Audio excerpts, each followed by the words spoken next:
na. Wala. Unsa na? Ayun sa. Anytime.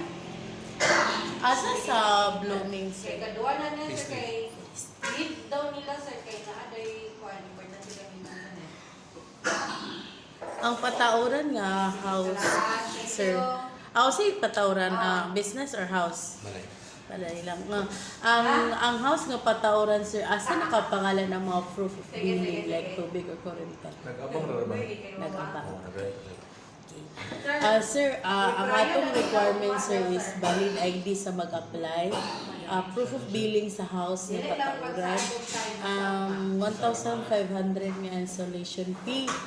Tapos, sir, dili man nakapangalan sa imo ang proof of billing kay nag-rent raman mo na mo'y authorization letter gikan sa tagiya sa bill tapos valid ID po rin niya. Pwede rin ipang picturean sir ha kay Muslim ko dili gid mo sugot na sila nga dalon nilang ID. So picture lang.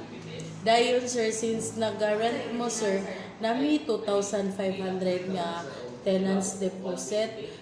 Ang gituyo ni na mga tenant deposit sir kay namang gud mga scenario sir nga ang rent namang gud mi kana ang 2 years nga laking contract. Yes sir.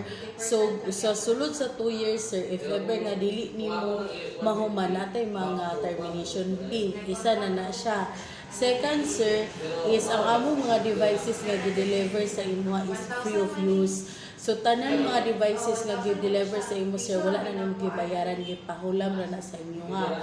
So if ever sir nga kanang ang mga tenants magud kay kasagara biyaan lang nila ilahang mga modem so kani mo ni among makulit pero dili pa ni siya sapat sir ha kay one modem is 6,800 na siya. Deposit lang gini namo sir nga para pud na po mi makuha. Ingana sir. Pero if ever nga dili gid mo gusto ani pwede ra gid kayo sir nga si owner ang mag-apply para wala na ni siya. Ipangalan ni owner, ikaw ang maglihok, maayo lang kag authorization ni owner nga ikaw ang mag-process in behalf sa iyaha. Pero sa iyaha ipangalan. So tanan mga transaction diri sir, every time nga naamoy mga buhaton sa inyong account, mangayo mo always og authorization sa tag-iya. Ana lang siya para mawala ni sa inyo ha. Pero kung willing mo ani sir, pwede ra nga ikaw. Total sa inyo ha, magyapon ni paingon kay sa inyo man makapangalan ang among inyong parasat nga line. So mao dayon ni ang among mga gina-offer sir nga yung BPS tapos mo ni mga monthly nila sir. Kana lang sir. Tapos sir ang amo diri sir is bundle man ni cable and internet pero for now ang among free nga cable is wala pa siya na gikan sa inyong pag-apply na sa mga 4 to 5 months pa siguro aya i-deliver pero kana siya free ra na siya nga channels pero if ever nga gusto na gid mo tan-aw na ninyo inyong channels pwede ra gid mo magbayad at that moment nga mag-apply mo 1,000 para HD na ang inyo ay deliver sa inyo dili na tong free nga SD.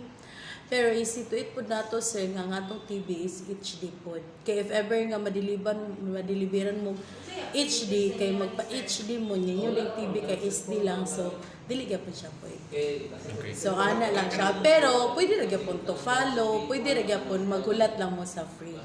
Kanang bundle ma'am nga yung 4 to 5 months, i-prorate ko na, i-deduct ko na siya Dili sa siya monthly, sir or kay dili bayad siya niya po niyo siya wala. Yes sir, bayad gyapon mo sir kay kani manggod among channel sir is free ra ni siya.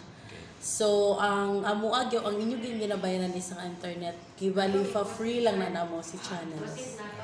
Na naman na sa inyong bundle kaya lang ang box lang namo is dili pa siya available.